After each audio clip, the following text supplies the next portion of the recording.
नमस्कार, मैं डॉक्टर अरुण कुमार। बुजुर्गों से ही बनता है परिवार। इन बूढ़ी उंगलियों की कपाहट पे ना जा। यह जिसके सर पर आ जाए शहंशाह बना दे। कभी सीखे थे चलना तुम थाम कर इन्हें, फिर तुम थाम कर इन्हें अपनी तकदीर बना ले। यदि किसी बच्चे से पूछा जाए कि उसकी दुनिया क्या है, निश्चय ही उसका उत्तर होगा माँ। यकीनन हर बच्चे ने अपनी पिता की उंगली थाम कर ही पहली बार चलना सीखा होगा। माँ बाप के साए में पले बड़े ये बच्चे, जिन्हें माँ बाप अपना भविष्य समझते हैं, उम्र के साथ कैसे उन्हीं के दूर होने लगते हैं। शायद उन्हें स्वयं इसका आभास नहीं होता।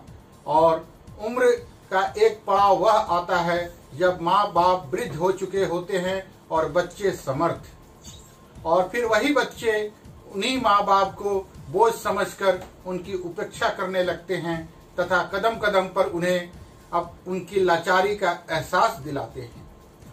यहाँ तक कई बार तो जिस उंगली को थाम कर चलना सिखा था, उसी को पकड़कर घर के बाहर भी निकाल देते हैं। आज के समय में बुजुर्गों के साथ हो रहा यह दुर्व्यवहार एक आम घटना हो गई है। घर परिवार के अतिरिक्त सार्वजनिक स्थलों, पार्क, अस्पताल आदि सभी जगह उन्हें उपेक्षा और तिरस्कार सहन करना पड़ता है। बढ़ती हुई जनसंख्या तथा चिकित्सीय सुविधाओं के परिणाम स्वरूप बुजुर्गों की संख्या में तीव्र गति से वृद्धि हो रही है, जो स्वाभाविक ही है। परंतु समस्या की बात यह है कि इन बुजुर्गों के साथ दुर्व्यवहार की घटनाएं भी बढ़ रही है, जो विचारणीय है। बुजुर्गों की इसी समस्याओं को दृष्टिगत रखते हुए तथा लोगों में जागरूकता उत्पन्न करने के लिए अंतर्राष्ट्रीय बुजुर्ग दुर्व्यवहार रोकथाम संघ की सलाह पर संयुक्त राष्ट्र ने 2006 में 15 जून को बुजुर्ग दुर्व्यवहार रोकथाम दिवस मनाना प्रारंभ किया। बुजुर्गों के साथ दुर्व्यवहार एक मानवाधिकार का मुद्दा है।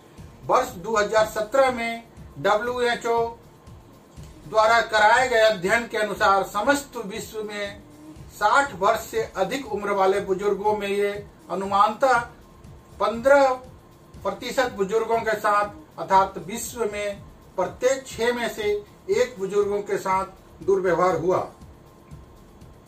समुदाय में अनुमानित दुर्व्यवहार जैसे कि मनोवैज्ञानिक दुर्व्यवहार 11.6%, वित्तीय दुरुपयोग 6.8%, उपेक्षा 4.2%, शारीरिक शोषण 2.6% तथा यौन शोषण 0.9% था। बुजुर्गों की उपेक्षा और तिरस्कार की इस हवा ने शहरों का ही नहीं, गांवों का भी वातावरण दूषित कर रखा है। उपभोक्तावादी संस्कृति के तहत बदलते सामाजिक मूल्य, नई पीढ़ी की सोच में परिवर्तन तथा परिवार की सीमित होती परिभाषा ने बुजुर्गों के लिए अनेक समस्याएं खड़ी कर दी है। सर्वे के मुताबिक 21.38% बुजुर्ग गांवों में, जबकि 25% बुजुर्ग शहरों में अकेले रह रहे हैं। करीब 1/4 लोगों का मानना है कि उन्हें बुजुर्गों की देखरेख करने में निराशा व कुंठा होती है, और 29% लोगों को बुजुर्गों को घर में रखने की अपेक्षा वृद्धाश्रम में रखना अधिक उचित प्रतीत होता है। हाल ही में हुए एक सर्वे में यह आया कि दुनिया भर में बुजुर्गों के अकेलेपन का सबसे बड़ा कारण है सोशल मीडिया, जिसके संपर्क में लोग दुनिया जहान की खबर तो रखते हैं, पर घर में बैठे माता पिता के लिए समय नहीं होता। जब छोटे बच्चों को भी बुजुर्गों के साथ समय बिताना अच्छा नहीं लगता, उनके साथ ज्यादा मनोरंजक विकल्प उपलब्ध है इंटरनेट की दुनिया में के रूप में। हमारी संस्कृति में सदैव ही माता पिता को भगवान का दर्जा दिया गया है और उनके चरणों में ही स्वर्ग माना गया है। जिस समाज में कभी बुजुर्गों का विशेष मान सम्मान तथा परिवार में पूरा वर्चस्व होता था, उसकी राय में बिना कोई कार्य नहीं किया जाता था, आज उसी समाज ने उन्हें बूढ़ा होते हुए अपेक्षित और तिरस्कृत कर दिया है। उनसे ना तो कोई बात करना पसंद करता है, ना ही राय लेना। अतः शारीरिक कष्टों की अपेक्षा वे मानसिक कष्टों की अधिक दुखी रहते हैं। देश में बढ़ते हुए ओल्ड एज होम की संख्या बता रही है कि अब माता पिता के लिए उन्हीं घरों में जगह नहीं है जिन्हें कभी उन्होंने अपनी मेहनत से तिनका तिनका जोड़कर बनाया था। आज की संस्कृति में लोग स्वतंत्र रहना चाहते हैं और माता पिता की उपस्थिति उनकी निजता को बाधित करती है तथा वे असुविधा महसूस करते हैं। ऐसी संकुचित सोच के तहत बुजुर्ग आज अकेले रहने के लिए विवश हैं। कुछ घरों में जहां बुजुर्गों के लिए जगह है तथा उसके खान पान और स्वास्थ्य का ध्यान भी रखा जाता है, परंतु उनके लिए किसी के पास समय नहीं होता। घर के किसी कोने में उन्हें सीमित कर दिया जाता है। बेटे बहुओं के आधुनिक तकनीक से सजाए हुए घरों में हर जगह घूमने फिरने में उनकी स्वतंत्रता नहीं होती। ओल्ड एज होम में रह रहे बुजुर्गों के चेहरों की खामोशी, झुर्रियां तथा सूनी आंखें चीख चीख कर उन्हें अकेलेपन की भयावह त्रासदी बयान करती है। शर्मसार हो जाती है मानवता जब कोई मां कहती है कि उसके बेटे ने बीमारी की हालत में उसे इतना मारा कि वह एक कान से बहरी हो गई और घर से निकाल दिया। झुक जाती है नजरों जब कोई बुजुर्ग बताता है कि उसके बेटे और बेटियां इसी शहर में रहते हैं पर कभी मिलने नहीं आते, या कभी कभार बेटी बस आकर मिल जाती है। हम विकास की किस राह पर जा रहे हैं जहां हमारी संवेदना इतनी लुप्त हो गई है कि जिन घरों में नौकर नौकरानियों के लिए जगह है वहां वृद्ध माँ बाप के लिए नहीं।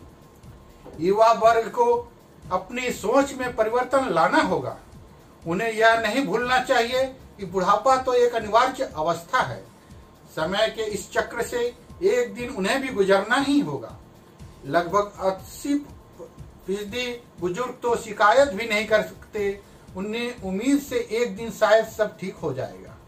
घर के बाहर भी उन्हें अनेक तरह के दुर्व्यवहारों का सामना करना पड़ता है जो मानवीय दृष्टि से एक कुकृत्य है। हमें नई पीढ़ी की सोच में परिवर्तन लाना होगा तथा उन्हें बुजुर्गों के महत्व को समझाना होगा। जब तक हम बुजुर्गों की महत्ता नहीं समझेंगे, उस उम्र की पीड़ा का एहसास नहीं करेंगे, तब तक हमारी सारी उपलब्धियां अस्तित्वहीन होगी। बुजुर्गों के सम्मान के लिए जन चेतना को जगाना होगा। साथ ही उनकी बेहतरी के लिए विशेष योजनाओं की क्रियान्वयन भी जरूरी है। हमें समाज की यह चेतना जगानी होगी कि बुजुर्ग हमारी जिम्मेदारी नहीं वरन हमारी आवश्यकता है। वे जीवन के अनुभव के खजाने हैं जिन्हें सहेज कर रखना हम समाज के संस्कृति और धर्म एवं नैतिक जिम्मेदारी है। बुजुर्ग दुर्व्यवहार रोकथाम दिवस मनाने का सही अर्थ में सफलता तभी है जब हम बुजुर्ग के लिए समाज में एक ऐसा स्वस्थ वातावरण उपलब्ध करा पाते हैं जहां वे स्वयं को सुरक्षित, सुखी और प्रसन्न महसूस करें। साथ ही बुजुर्गों के मन में भी एक आशा तथा जीवन के प्रति उत्साह जागृत करना होगा। बुजुर्गों को भी अपनी उम्मीद और हौसला कायम करना होगा ताकि वे टूटे नहीं और हमें उनके साथ एक स्वस्थ समाज का निर्माण करना होगा। धन्यवाद। आपका अपना डॉक्टर अरुण कुमार। नमस्कार। लबों पे उसके कभी बद्दुआ नहीं होती, बस एक माँ है जो हमसे खफा नहीं होती। माँ संपूर्ण भावों की जननी है। प्रकृति में जीव जंतुओं से लेकर मनुष्य तक हर किसी में भावों का बीजारोपण माँ से होता है, जिसे हर बच्चा अपने जन्म से पूर्व माँ के गर्भ में महसूस करना आरंभ करता है और जन्म के उपरांत जीवन के हर पड़ाव में महसूस करता है। वह शैशवावस्था का उसका पहला कदम हो या वृद्धावस्था की स्थितियां, माँ की कोमल भावनाएं हर स्थिति में उसके साथ और पास होती है। किंतु यह विडंबना ही है कि हमारे भीतर भावों का बीजारोपण करने वाली माँ की भावनाओं को हम आज तक जान और समझ नहीं सकते हैं।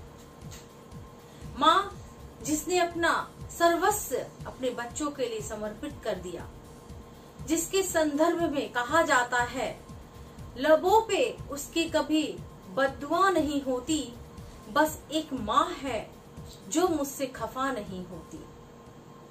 ऐसा कहकर माँ की दुनिया को बच्चों की दुनिया तक सीमित कर दिया गया, जिसमें माँ के अपने भाव और विचार इस बेतरतीब दुनिया में कहीं खो गए। आज कई अर्थों में माँ के प्रति प्रेम और सम्मान तो दिखता है, किंतु संपन्न के भाव के को मदर्स डे की औपचारिकताओं जनमानस के द्वारा माँ बहन के संबंधों को तार तार कर अब शब्दों वृद्धाश्रम में जीवन का अंतिम समय काटती माँओं की सजल आंखों में देखा जा सकता है। आधुनिक समय में मनुष्य के भीतर उपयोगितावादी प्रवृत्ति इतनी अधिक हावी हो गई है कि उसके समझ सभी संबंध धराशायी हो गए हैं, फिर चाहे वह 9 महीने गर्भ में रखने वाली माँ ही क्यों न हो। माँ विस्तृत फलक पर विचार भी है। हमारी संस्कृति में माँ को सृजन की सबसे बड़ी शक्ति माना गया है। वह सृष्टि की जननी और उसका आरंभ है, इसलिए वह पूजनीय है और पिता से पूर्व स्मरणीय व वंदनीय है। माँ सिर्फ भाव नहीं, एक विचार भी है, जिसमें जन्म देने वाली माँ से लेकर पालन पोषण करने वाली मातृभूमि की आस्था विश्वास की श्रद्धापूर्ण अभिव्यक्ति होती है। तभी तो राष्ट्रीय आंदोलन में माँ के इसी मातृत्व भाव को राष्ट्र के विचार के साथ जोड़ा गया था और मातृभूमि के लिए मातृत्व भाव के उदार गुणों का उल्लेख किया गया।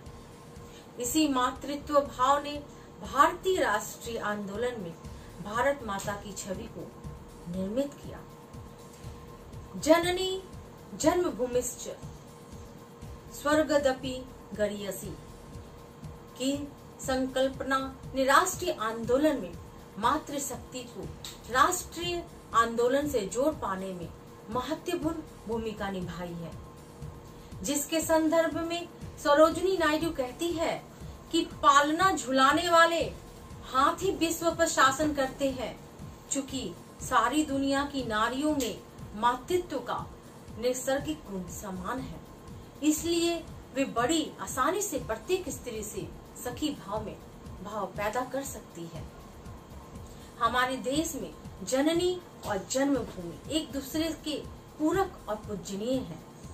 माँ के स्वरूप का यह विस्तार वैदिक साहित्य से लेकर आज के समय के उपलब्ध साहित्य में देखा जा सकता है। तभी तो मातृ दिवस, मातृभाषा दिवस आदि को माँ के भाव से के साथ मनाया जाता है। मगर आज माँ के प्रति यह भाव बोध व्यवहार में देखने को नहीं मिलता है।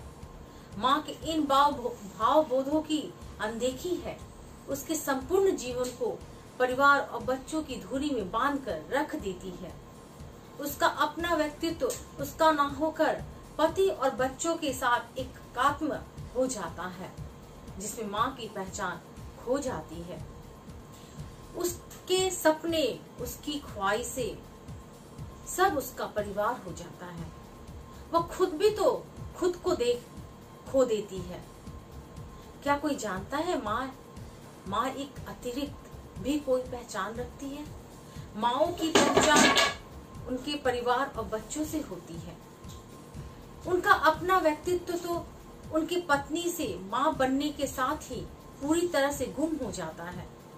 माँ घर की वो मजबूत दीवार होती है जो हमेशा पूरी तत्परता के साथ दिन रात खड़ी रहती है ताकि उसके बच्चे व परिवार सुरक्षित रह सके। मगर क्या कभी बच्चों ने उनके प्रति अपनी जिम्मेदारी को समझा? यह प्रश्न आज के समय का महत्वपूर्ण प्रश्न है।